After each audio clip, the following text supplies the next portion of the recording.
삼성그룹 부회장 이재용이 대통령과 최순실에게 뇌물을 공유하고 최순실은 대통령과 공모하여 이재용 등으로부터 뇌물을 수수한 사건입니다. 문화예술 분야의 보조금을 견해를 달리한다는 이유만으로 지원을 배제함으로써 세월호 침몰 당일이나 전날에 취소를 받았는지 여부는 확인할 수 없었습니다. 네, 90일간의 대장정을 마무리한 특검이 어제 최종 수사 결과를 발표했습니다. 어제 발표한 수사 결과에서 제일 주목이 됐던 건 박 대통령의 혐의를 어디까지 적시하느냐 하는 거였는데요. 특검은 박근혜 대통령이 430억 원의 뇌물을 받아서 최순실 국정농단의 공범이다 명확하게 적시를 했습니다. 하지만 세월호 7시간 동안 뭘 했는지는 밝히지 못했고요. 최순실 씨의 은닉 재산도 밝히는 데는 역부족이었습니다. 그래서일까요? 역대 최대 성과를 내고도 특검팀은 연신 국민들께 죄송하다 고개 숙이는 모습이 참 인상적이었습니다. 특검팀을 직접 한번 만나보고 싶었습니다. 그래서 어렵게 모셨습니다. 특검팀의 특별수사관 이정원 변호사 연결을 해보죠. 이 변호사님 안녕하세요. 네, 안녕하세요. 고생 많으셨습니다. 준비 기간까지 해서 90일간의 대장정을 마친 그리고 최종 수사 결과 발표까지 마친 소감이 어떠세요? 글쎄 워낙 이제 현직 대통령이 수사 대상이었던 초유의 사태였고 그만큼 이제 중차대한 사건이었던 만큼 가슴이 무거웠죠. 그리고 또 조사를 하는 과정 중에서 또 많이 놀라기도 했고. 놀라기도 했고 뭘 그렇게 놀라셨어요? 뭐 조사를 하다 보면 그러니까 저희가 생각했던 것보다 훨씬 그 상황들이 심각했고요. 실제 저희가 밝힌 그 뭐 수사 결과를 밝힌 내용들이 한 20-30%밖에 안 되는 것 같아요. 정말 놀랄만한 것들이 많았는데 적시할 수 있을 정도가 된 건 20-30%밖에 안 됐다?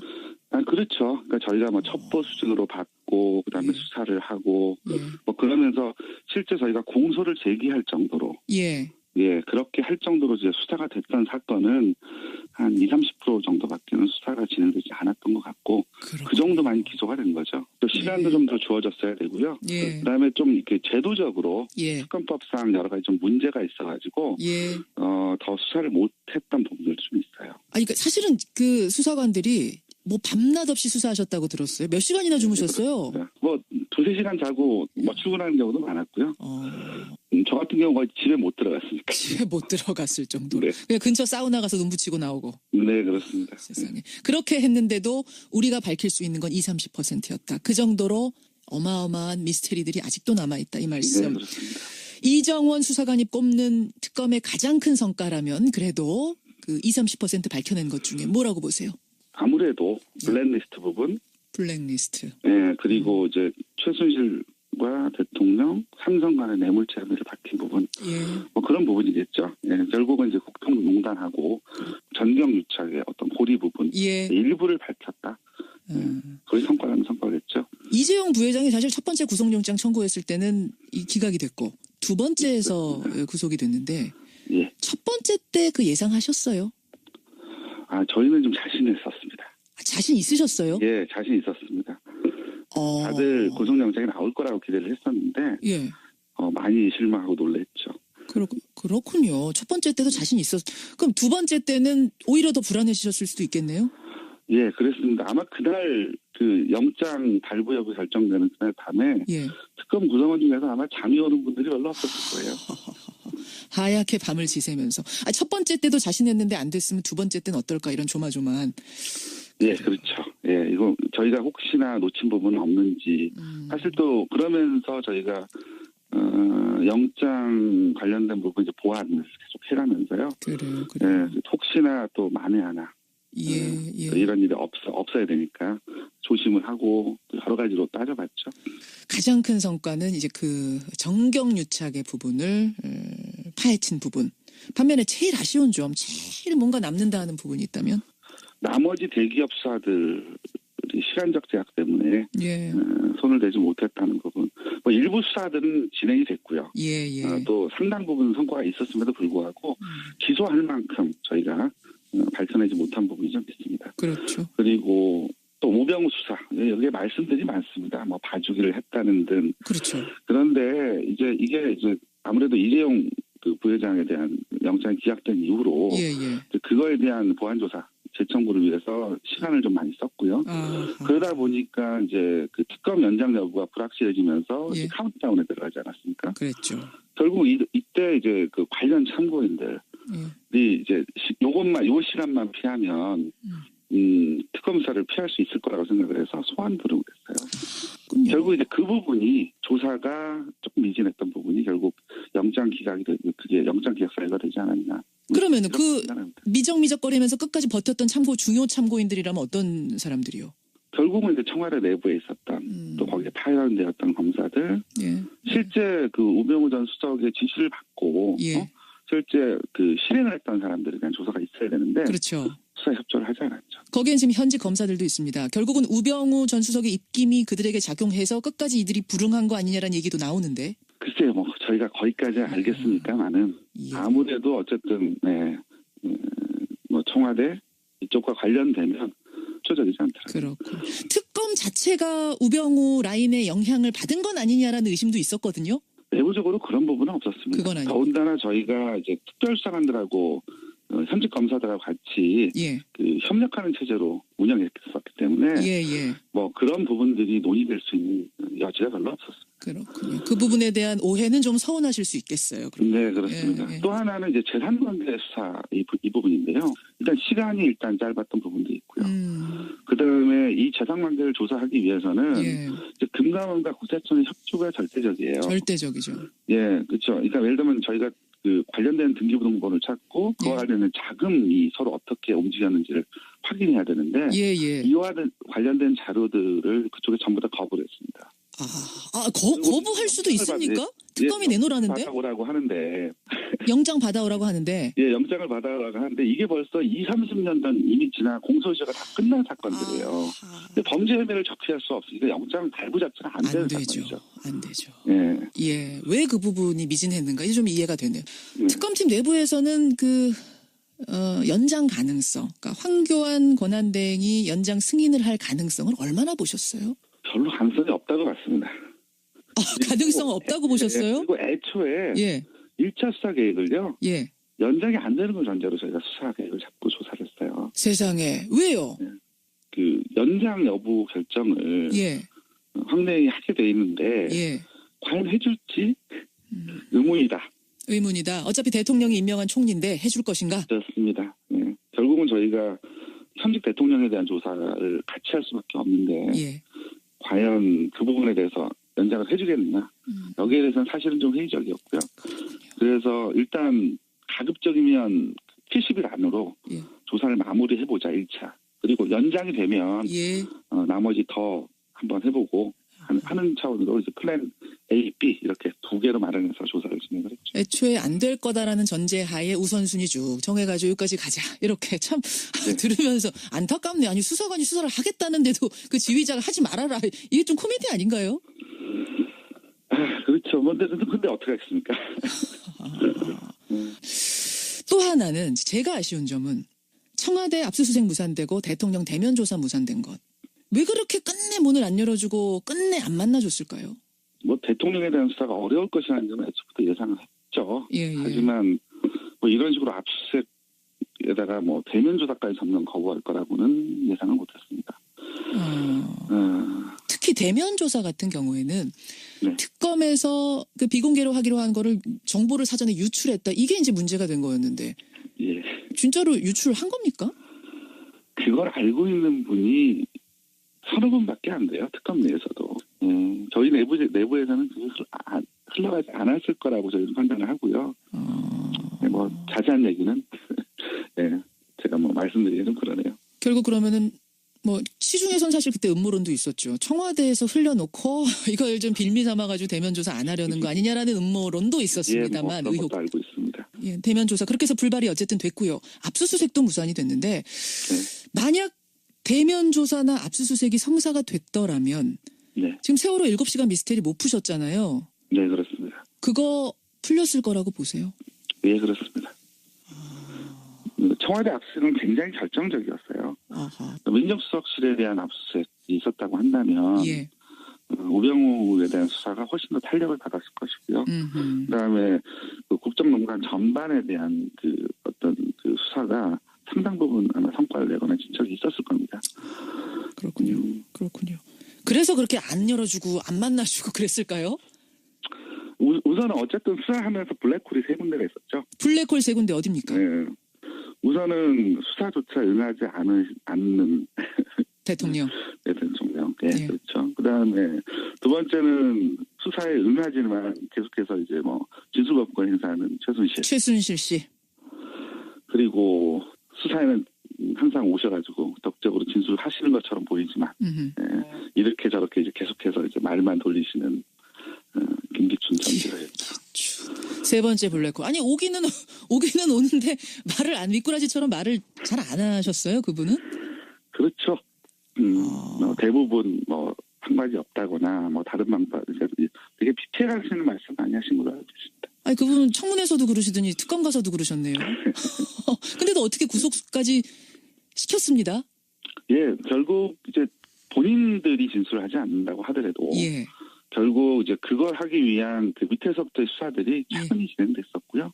그와 관련돼서 특히 문체부 관계자들 그분들이 이제 충분하게 저희가 진술을 해주셨기 때문에 그와 관련된 자료 또 진술들이 구속을 시킬 만큼 충분히 있었죠. 문체부의 자료가 문체부 분들이 워낙 적극적으로 도움을 주신 거군요. 그러니까 김기춘, 조윤선 구속에는.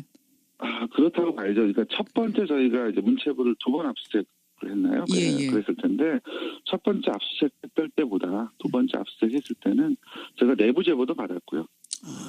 그리고 구체적으로 어떤 자료가 어디에 있다.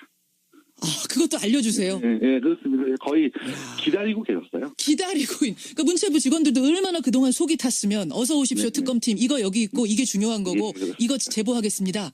네. 세상에 알겠네요. 문체부 직원들이 그동안 얼마나 고통 속에서 살았는지. 그래서 블랙리스트 수사는 김기춘, 조윤선 이 사람들이 그렇게 버텨도 구속이 가능했던. 네네. 장시호 씨도 많이 도움되지 않았습니까? 그렇죠. 예. 그런데 이제 시중에서는 이제 장시호 씨가 아주 결정적인 순간에 태블릿 PC라든가 이런 부분들 협조를 해주고 했던 부분들도 있지만 실제로 뭐 장시호 씨가 이제 태블릿 PC와 관련된 부분을 이제 저희한테 자백을 하기 전까지 이제 저희가 CCTV 분석을 해서요 최순실의 마지막 주거지에 관련된 CCTV를 섭달치를 돌려보고 거기서 이제 그 물건을 들고 나가는 장시호 씨를 특정을 했고요. 그러고 나서 불러서 그 조사를 하니까 그에 대해서 이제 진술하는 과정이 나온 거죠. 그러니까 결국 이제 자발적으로 협조를 했다기보다는 저희가 추궁을 하면 그거에 대해서 이제 마지못해서 진술하는 뭐 그런 부분들이었습니다. 그러니까 장시호 씨가 아주 적극적으로 처음부터 뭐 이것도 알려주고 저것도 알려주고 그렇게 지금 세상에 알려진 거는 조금. 장시호 씨 진술이라든가 이런 부분들이 수사에 도움이 많이 된 건 맞지만 그렇죠. 그렇군요. 그런 부분도. 역시 특검팀을 직접 만나니까 여러 가지 궁금증들이 좀 풀리는데 특검팀의 특별수사관 이정원 변호사 지금 만나고 있습니다. 특검 수사에서 제일 우리들이 주목했던 부분은 역시 대통령 혐의를 특검은 어디까지 볼 것인가 이 부분이었는데요. 최순실 씨 어제 공소장 보니까 박근혜 대통령 이름이 자그마치 200번 들어갑니다. 최순실이 국정농단의 공범이다. 특검은 그렇게 결론 내리신 거죠? 그렇습니다. 예. 가장 심각한 범죄는 뭐라고 보십니까? 이런 말씀이 적절한지 모르겠지만 가장 큰 문제는 자신이 무슨 죄를 지었는지 인식 자체가 없다는 부분 아니겠습니까? 그게 어떻게 해석하면 될까요? 무슨 죄를 졌는지 인식조차 없다는 것? 일단 대통령 측에서 계속해서 탄핵 관련되는 부분이랄지 정규직 TV에 나와가지고 인터뷰를 했던 부분이랄지 근데 보면 이제 본인이 하시는 말씀들이 있잖아요. 있죠. 그걸 보면 물론 이게 방어하려고 하는 부분들은 충분히 이해가 갑니다만 저희가 보기에는 그렇죠.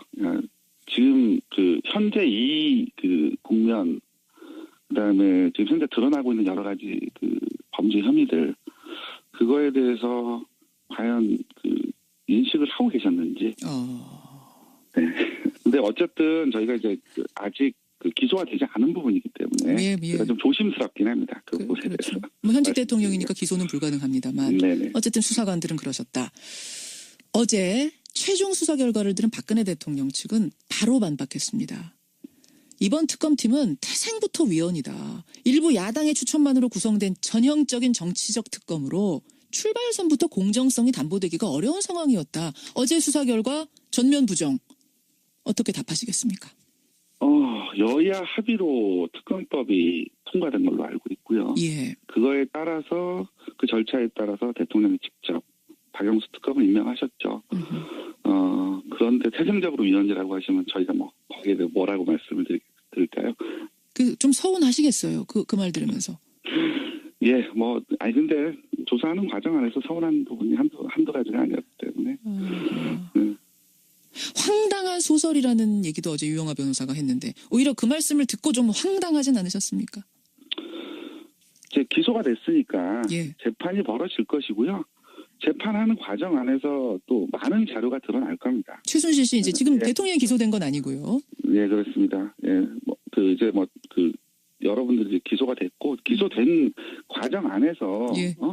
실제 어떤 일이 있었고 저희가 어떤 증거를 가지고 기소를 했는지 하는 부분들이 재판을 통해서 또 드러날 것이고 그걸 이제 보시면 충분히 국민 여러분도 판단하실 수 있을 거라고 생각합니다. 삼성동 사저 구입한 것하고 그 의상비 지금까지 쭉 의상비를 다 최순실 씨 측에서 대왔다. 이것이 이제 경제적 공동체라고 보는 어떤 근거로 어제 특검팀이 제시를 하셨는데 여기에 대해서 또 박근혜 대통령 측은 무슨 소리냐. 사저 구입한 거 대통령 돈이고 의상비도 대통령 사비였다. 완전히 분리된 경제 주체다. 이렇게 답변을 했거든요. 이건 어떤가요? 워낙 확신을 가지고 어제 말씀하시니까 특검팀이 잘못 알았나 전 그런 생각도 들던데요. 그러니까 저희가 지금 몇 가지를 거론했을 뿐이죠. 저희가 그것만 가지고 경제 공동체라고 판단했겠습니까? 네, 그 부분들을 아까도 말씀드렸듯이 예. 그 재판 과정에서 예. 저희가 갖고 있었던 카드가 무엇인지는 확인할 수 있을 겁니다. 카드를 확인할 수 있을 거다. 이런 부분을 예상해서 사실 최종 발표문의 수위도 상당히 많이 조정을 한 것으로 알고 있습니다. 정말 확실한 거 두 가지만 쓴 거다. 나머지 카드도 많다. 네, 그래서 재판 과정에서 그동안에 공개되지 않았던 예.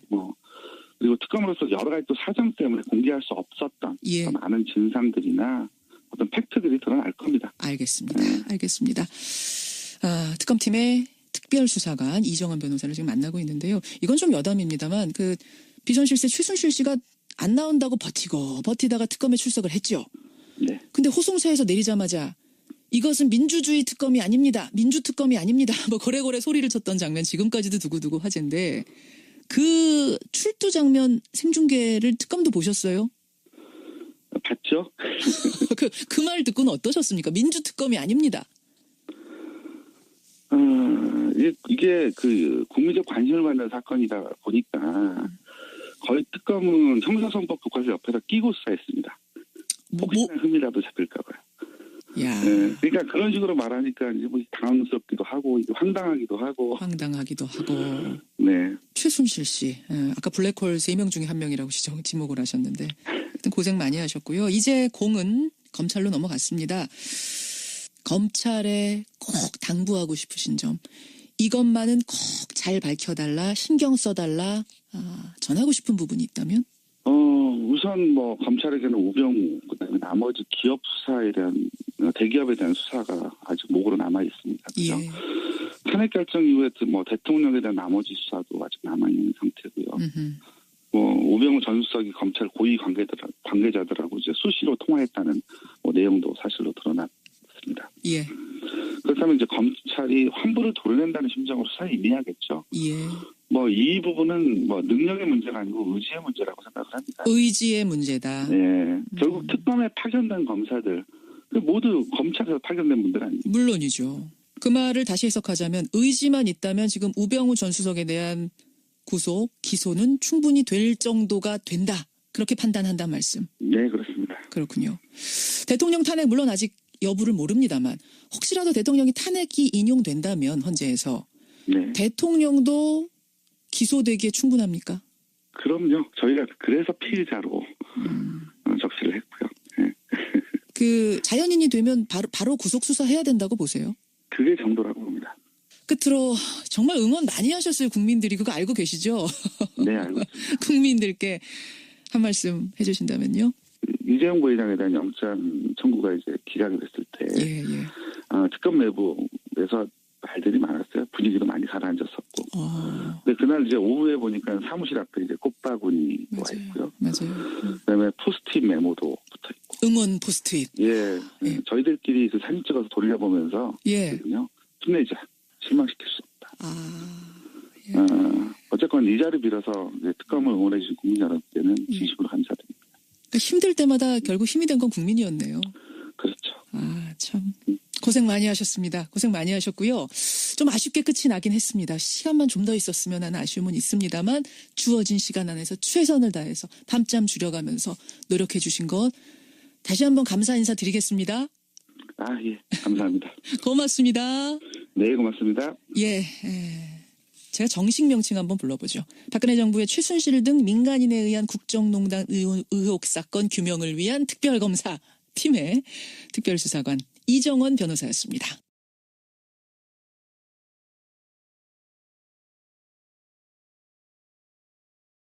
특검 수사에 대한 그 박영수 특별검사의 소회 마지막 대목 잠시 들어보시죠. 예.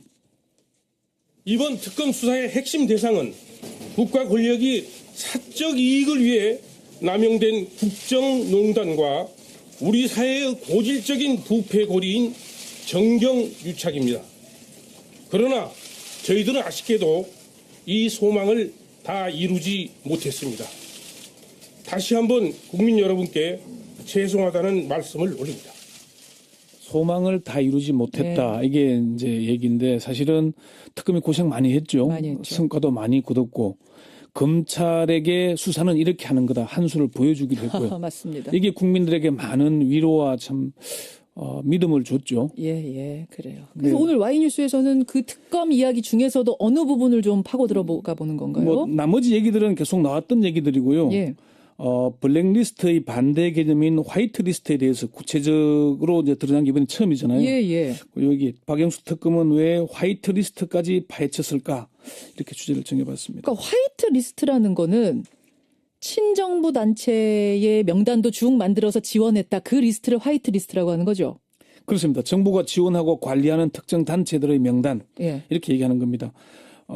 이게 이제 어느 정도냐 하면은 정부 특검 수사 결과에 이 청와대 정무수석실 관계자들이 2014년부터 2016년 10월까지 정경련에게 특정 단체를 찍어서 통보를 합니다. 이 단체는 얼마 주라, 이 단체는 얼마 주라.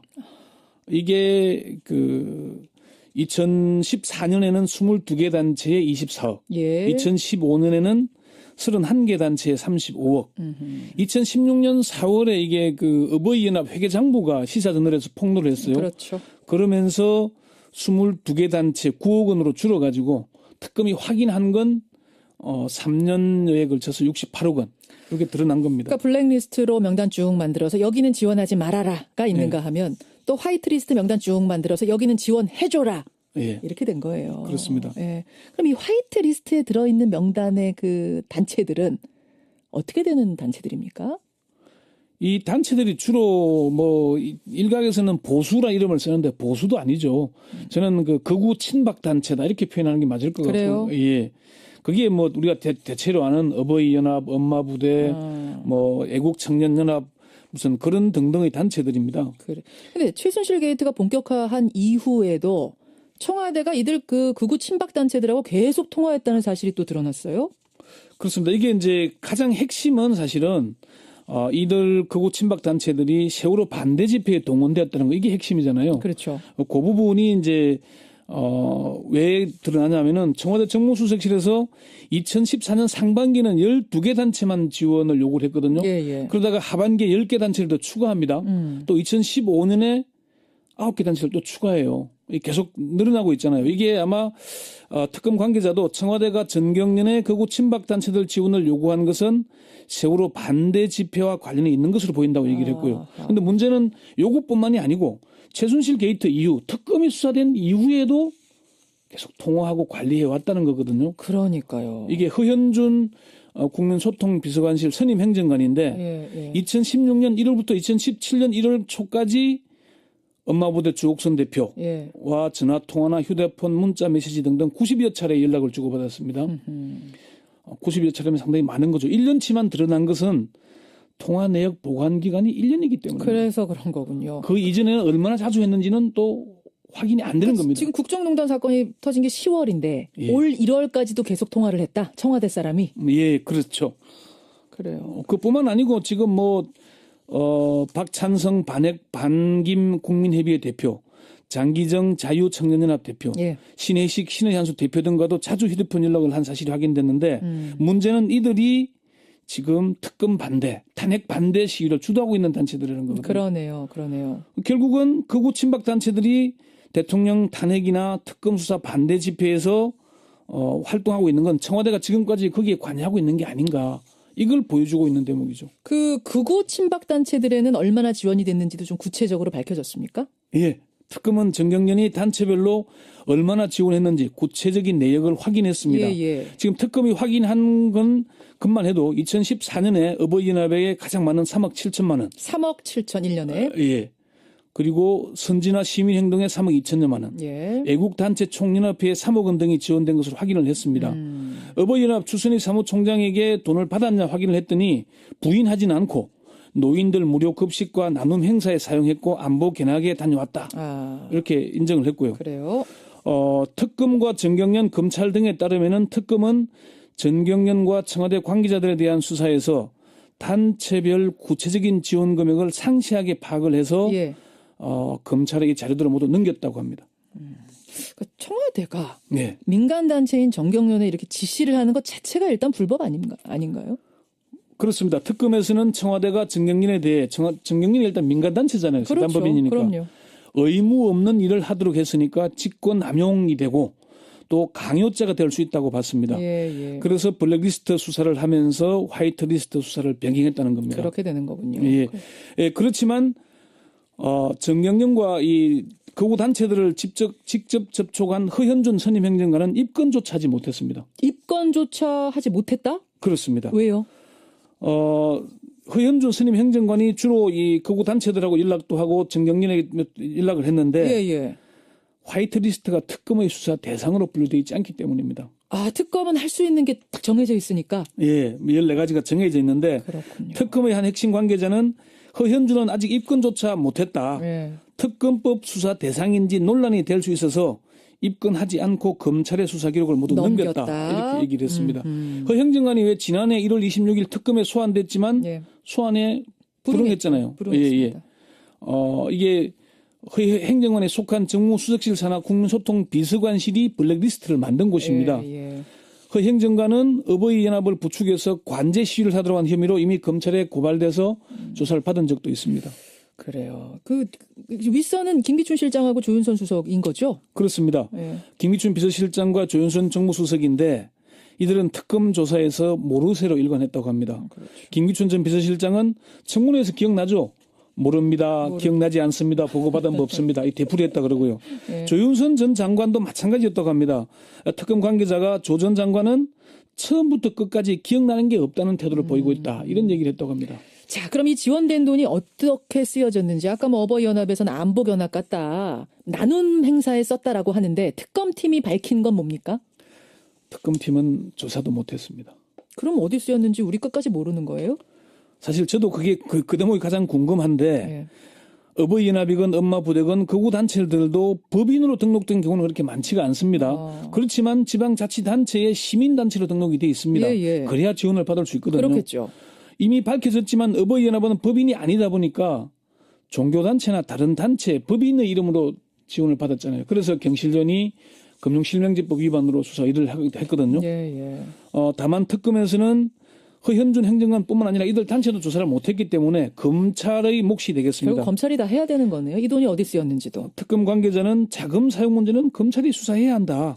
시민단체 지휘부의 자금 횡령이 종종 문제가 됐던 만큼 이 문제도 명백히 밝혀야 된다는 얘기를 했습니다. 전경련은요? 전경련은 처벌 대상 아닙니까? 빠지는 겁니까? 수사를 해봐야 알 수 있습니다. 일단 특검은 청와대의 일방적인 지시를 따랐기 때문에 피해자가 될 수 있다라고 봤습니다. 하지만 지난번 대통령하고 삼성 간 관계처럼 이렇게 해주면서 뭔가 대가를 바랬다면 또 다른 얘기잖아요. 이게 이제 경제수석실이 관련됐다면은 대가성을 볼 수 있을 텐데 정무수석실은 개별 기업을 접촉하지는 않고요. 정경련에만 요구를 했고 사실 이게 뒷얘기인데 특검 관계자가 밝히기를 예. 전경련 담당자들이 학을 뗐다 그럽니다. 한을 품고 있더라. 아, 전경련 담당자 얼마나 시달렸으면 정무수석실에서 단체를 찍어서 얼마를 주라 그러니까 예산이 부족하잖아요. 그럼 어떻게 해야 되겠습니까?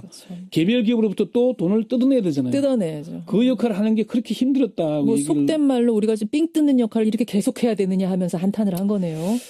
다만 그 시민단체들에서는 전경련도 처벌 대상 내지는 해산해야 된다는 얘기를 하는데 참여연대 김성진 변호사는 사단법인인 전경련이 목적 이외의 사업을 했고 예. 여론 조작을 하는 그 친박단체들을 지원해서 공익을 해하는 행위를 했기 때문에 예. 설립을 인가한 산업통상자원부가 설립을 취소해야 한다. 이렇게 얘기를 합니다. 청와대하고 전경련 어버이연합은 사실 고발은 돼 있는 상태죠. 고발도 돼 있고 이미 한 차례 검찰이 조사를 하긴 했어요. 아하. 했는데 지금까지 1년이 다 되도록 아무런 조치를 안 하고 있습니다. 그러니까 그 시사저널 보도 나왔을 그때부터 고발 들어가고 4월 5월 하긴 한 거예요. 예, 수사를 한 차례씩 뭐 소환하긴 했는데 네. 뭐 적극적인 수사 의지도 없었고요. 민주노총 관계자에 따르면은 한 차례 고발인 조사를 받았는데 그동안 아무런 조치가 없었다 얘기를 합니다. 그래요. 일단은 검찰이 그동안 이걸 방치해왔기 때문에 앞으로 어떻게 할지는 좀 국민들의 따가운 시선이 필요해 보입니다. 그러네요. 블랙리스트 못지않게 여러분 화이트리스트에도 관심을 가져야겠습니다. 권영철 전임 기자 수고하셨습니다. 네. 하는 거죠. 또 시간도 좀 더 주어졌어야 되고요. 예. 그다음에 좀 이렇게 제도적으로 예. 특검법상 여러 가지 좀 문제가 있어가지고 예. 더 수사를 못했던 부분들도 좀 있어요. 아니, 그러니까 사실은 그 수사관들이 뭐 밤낮 없이 수사하셨다고 들었어요. 몇 시간이나 주무셨어요? 뭐 2-3시간 자고 뭐 출근하는 경우도 많았고요. 저 같은 경우 거의 집에 못 들어갔으니까. 집에 못 들어갔을 정도로. 네. 그냥 근처 사우나 가서 눈 붙이고 나오고. 네, 그렇습니다. 세상에. 그렇게 했는데도 우리가 밝힐 수 있는 건 20-30%였다. 그 정도로 어마어마한 미스테리들이 아직도 남아있다. 이 말씀. 네, 그렇습니다. 이정원 수사관이 꼽는 특검의 가장 큰 성과라면 그래도 그 20-30% 밝혀낸 것 중에 뭐라고 보세요?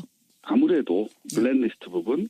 블랙리스트. 네, 그리고 이제 최순실과 대통령, 삼성 간의 뇌물죄 혐의를 밝힌 부분. 예. 뭐 그런 부분이겠죠. 예, 결국은 이제 국정농단하고 전경유착의 어떤 고리 부분. 예. 일부를 밝혔다. 거의 성과라면 성과겠죠. 이재용 부회장이 사실 첫 번째 구속영장 청구했을 때는 이 기각이 됐고 두 번째에서 구속이 됐는데 예. 첫 번째 때 그 예상하셨어요? 저희는 좀 자신했었습니다. 자신 있으셨어요? 예, 자신 있었습니다. 다들 구속영장이 나올 거라고 기대를 했었는데 예. 많이 실망하고 놀랬죠. 그렇군요. 첫 번째 때도 자신 그럼 두 번째 때는 오히려 더 불안해지셨을 수도 있겠네요? 예, 그랬습니다. 아마 그날 그 영장 발부 여부 결정되는 그날 밤에 예. 특검 구성원 중에서 아마 잠이 오는 분들이 별로 없었을 거예요. 하얗게 밤을 지새면서 첫 번째 때도 자신했는데 안 됐으면 두 번째 때는 어떨까 이런 조마조마한. 예, 그렇죠. 예, 이거 저희가 혹시나 놓친 부분은 없는지 사실 또 그러면서 저희가 영장 관련된 부분 이제 보완을 계속 해가면서요. 그래요. 예, 혹시나 또 만에 하나 예. 이런 일이 없어야 되니까 조심을 하고 여러 가지로 따져봤죠. 가장 큰 성과는 이제 그 정경유착의 부분을 파헤친 부분. 반면에 제일 아쉬운 점, 제일 뭔가 남는다 하는 부분이 있다면? 나머지 대기업 수사들이 시간적 제약 때문에 예. 손을 대지 못했다는 부분. 뭐 일부 수사들은 진행이 됐고요. 예. 또 상당 부분 성과가 있었음에도 불구하고 기소할 만큼 저희가 밝혀내지 못한 부분이 좀 있습니다. 그렇죠. 그리고 또 우병우 수사 여기에 말씀들이 많습니다. 뭐 봐주기를 했다는 등. 그렇죠. 그런데 이게 아무래도 이재용 그 부회장에 대한 영장이 기각된 이후로 그거에 대한 보완 조사 재청구를 위해서 시간을 좀 많이 썼고요. 그러다 보니까 이제 그 특검 연장 여부가 불확실해지면서 카운트다운에 들어가지 않았습니까? 그랬죠. 결국 이때 이제 그 관련 참고인들이 이제 요 시간만 피하면 특검 수사를 피할 수 있을 거라고 생각을 해서 소환 부르고 했어요. 결국 이제 그 부분이 조사가 조금 미진했던 부분이 결국 영장 기각이 되고 그게 영장 기각 사유가 되지 않았나. 그러면은 그 미적미적거리면서 끝까지 버텼던 중요 참고인들이라면 어떤 사람들이요? 결국은 이제 청와대 내부에 있었던 또 거기에 파견되었던 검사들 실제 그 우병우 전 수석의 지시를 받고 실제 그 실행을 했던 사람들에 대한 조사가 있어야 되는데 그렇죠. 수사 협조를 하지 않았죠. 거기엔 지금 현직 검사들도 있습니다. 결국은 우병우 전 수석의 입김이 그들에게 작용해서 끝까지 이들이 불응한 거 아니냐라는 얘기도 나오는데. 글쎄요, 뭐 저희가 거기까지 알겠습니까만은 아무래도 어쨌든 뭐 청와대 이쪽과 관련되면 협조적이지 않더라고요. 그렇고 특검 자체가 우병우 라인의 영향을 받은 건 아니냐라는 의심도 있었거든요. 내부적으로 그런 부분은 없었습니다. 그건 아니고. 더군다나 저희가 이제 특별수사관들하고 현직 검사들하고 같이 그 협력하는 체제로 운영했었기 때문에 뭐 그런 부분들이 논의될 수 있는 여지가 별로 없었습니다. 그렇군요. 그 부분에 대한 오해는 좀 서운하실 수 있겠어요. 그러면. 네, 그렇습니다. 또 하나는 이제 재산관계 수사 이 부분인데요. 일단 시간이 일단 짧았던 부분도 있고요. 그다음에 이 재산관계를 조사하기 위해서는 이제 금감원과 국세청의 협조가 절대적이에요. 절대적이죠. 예, 그렇죠. 그러니까 예를 들면 저희가 그 관련된 등기부등본을 찾고 그와 관련된 자금이 서로 어떻게 움직였는지를 확인해야 되는데 이와 관련된 자료들을 그쪽에 전부 다 거부를 했습니다. 거부할 수도 있습니까? 특검이 내놓으라는데? 받아오라고 하는데. 영장 받아오라고 하는데. 예, 영장을 받아오라고 하는데 이게 벌써 20-30년 전 이미 지난 공소시효가 다 끝난 사건들이에요. 근데 범죄 혐의를 적시할 수 없으니까 영장 발부자. 삼성그룹 부회장 이재용이 대통령과 최순실에게 뇌물을 공유하고 최순실은 대통령과 공모하여 이재용 등으로부터 뇌물을 수수한 사건입니다. 문화예술 분야의 보조금을 견해를 달리한다는 이유만으로 지원을 배제함으로써 세월호 침몰 당일이나 전날에 취소를 받았는지 여부에는 확인할 수 없었습니다. 네, 90일간의 대장정을 마무리한 특검이 어제 최종 수사 결과를 발표했습니다. 어제 발표한 수사 결과에서 제일 주목이 됐던 건 박 대통령의 혐의를 어디까지 적시하느냐 하는 거였는데요. 특검은 박근혜 대통령이 430억 원의 뇌물을 받아서 최순실 국정농단의 공범이다 명확하게 적시를 했습니다. 하지만 세월호 7시간 동안 뭘 했는지는 밝히지 못했고요. 최순실 씨의 은닉 재산도 밝히는 데는 역부족이었습니다. 그래서일까요? 역대 최대 성과를 내고도 특검팀은 연신 국민들께 죄송하다 고개 숙이는 모습이 참 인상적이었습니다. 특검팀을 직접 한번 만나보고 싶었습니다. 그래서 어렵게 모셨습니다. 특검팀의 특별수사관 이정원 변호사 연결을 해보죠. 이 변호사님 안녕하세요. 네, 안녕하세요. 고생 많으셨습니다. 준비 기간까지 해서 90일간의 대장정을 마친 그리고 최종 수사 결과 발표까지 마친 소감이 어떠세요? 글쎄 워낙 이제 현직 대통령이 수사 대상이었던 초유의 사태였고 그만큼 이제 중차대한 사건이었던 만큼 가슴이 무거웠죠. 그리고 또 조사를 하는 과정 중에서 또 많이 놀라기도 했고. 놀라기도 했고 뭘 그렇게 놀라셨어요? 뭐 조사를 하다 보면 그러니까 저희가 생각했던 것보다 훨씬 그 상황들이 심각했고요. 실제 저희가 밝힌 그 뭐 수사 결과를 밝힌 내용들이 한 20-30%밖에 안 되는 것 같아요. 정말 놀랄만한 것들이 많았는데 적시할 수 있을 정도가 된 건 20-30%밖에 안 됐다? 그렇죠. 그러니까 저희가 뭐 첩보 수준으로 받고 그다음에 수사를 하고 뭐 그러면서 실제 저희가 공소를 제기할 정도로 그렇게 할 정도로 이제 수사가 됐던 사건은 한 20-30% 정도밖에는 수사가 진행되지 않았던 것 같고 그 정도만 기소가 압수수색도 무산이 됐는데 만약 대면 조사나 압수수색이 성사가 됐더라면 지금 세월호 7시간 미스테리 못 푸셨잖아요. 네, 그렇습니다. 그거 풀렸을 거라고 보세요? 네, 그렇습니다. 청와대 압수수색은 굉장히 결정적이었어요. 민정수석실에 대한 압수수색이 있었다고 한다면 우병우에 대한 수사가 훨씬 더 탄력을 받았을 것이고요.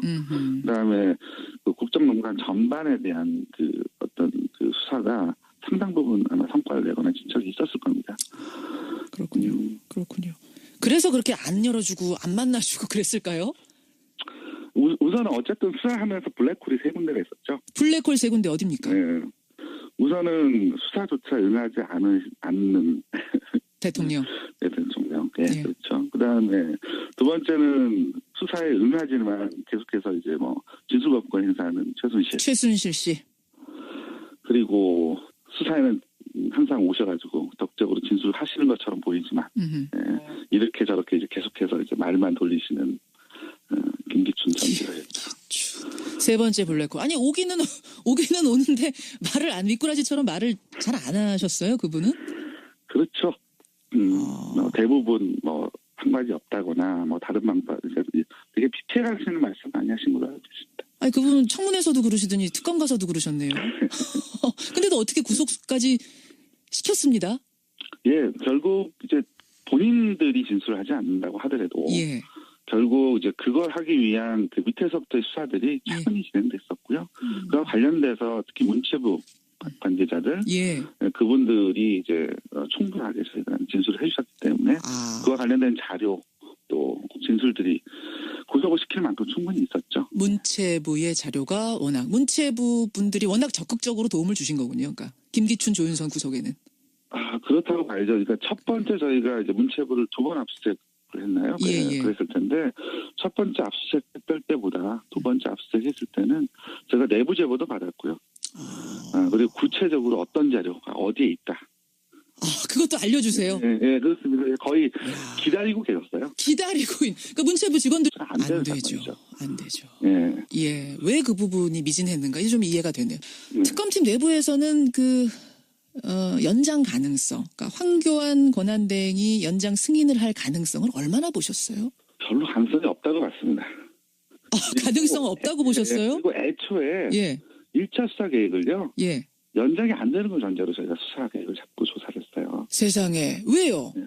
그 연장 여부 결정을 황대행이 하게 돼 있는데 과연 해줄지 의문이다. 어차피 대통령이 임명한 총리인데 해줄 것인가? 그렇습니다. 결국은 저희가 현직 대통령에 대한 조사를 같이 할 수밖에 없는데 과연 그 부분에 대해서 연장을 해주겠느냐. 여기에 대해서는 사실은 좀 회의적이었고요. 그래서 일단 가급적이면 70일 안으로 조사를 마무리해보자 1차. 그리고 연장이 되면 나머지 더 한번 해보고 하는 차원으로 이제 플랜 A, B 이렇게 2개로 마련해서 조사를 진행을 했죠. 애초에 안 될 거다라는 전제하에 우선순위 쭉 정해가지고 여기까지 가자. 이렇게 참 들으면서 안타깝네. 아니 수사관이 수사를 하겠다는데도 그 지휘자가 하지 말아라. 이게 좀 코미디 아닌가요? 그렇죠. 근데 어떻게 하겠습니까? 또 하나는 제가 아쉬운 점은 청와대 압수수색 무산되고 대통령 대면 조사 무산된 것. 왜 그렇게 끝내 문을 안 열어주고 끝내 안 만나줬을까요? 뭐 대통령에 대한 수사가 어려울 것이라는 점은 애초부터 예상을 했죠. 하지만 뭐 이런 식으로 압수수색에다가 뭐 대면 조사까지 전면 거부할 거라고는 예상을 못했습니다. 특히 대면 조사 같은 경우에는 특검에서 그 비공개로 하기로 한 거를 정보를 사전에 유출했다. 이게 이제 문제가 된 거였는데 진짜로 유출한 겁니까? 그걸 알고 있는 분이 서너 분밖에 안 돼요. 특검 내에서도. 저희 내부에서는 흘러가지 않았을 거라고 저희는 판단을 하고요. 뭐 자세한 얘기는 제가 뭐 말씀드리기 좀 그러네요. 결국 그러면은 뭐 시중에선 사실 그때 음모론도 있었죠. 청와대에서 흘려놓고 이걸 좀 빌미 삼아가지고 대면 조사 안 하려는 거 아니냐라는 음모론도 있었습니다만 그런 것도 알고 있습니다. 대면 조사 그렇게 해서 불발이 어쨌든 됐고요.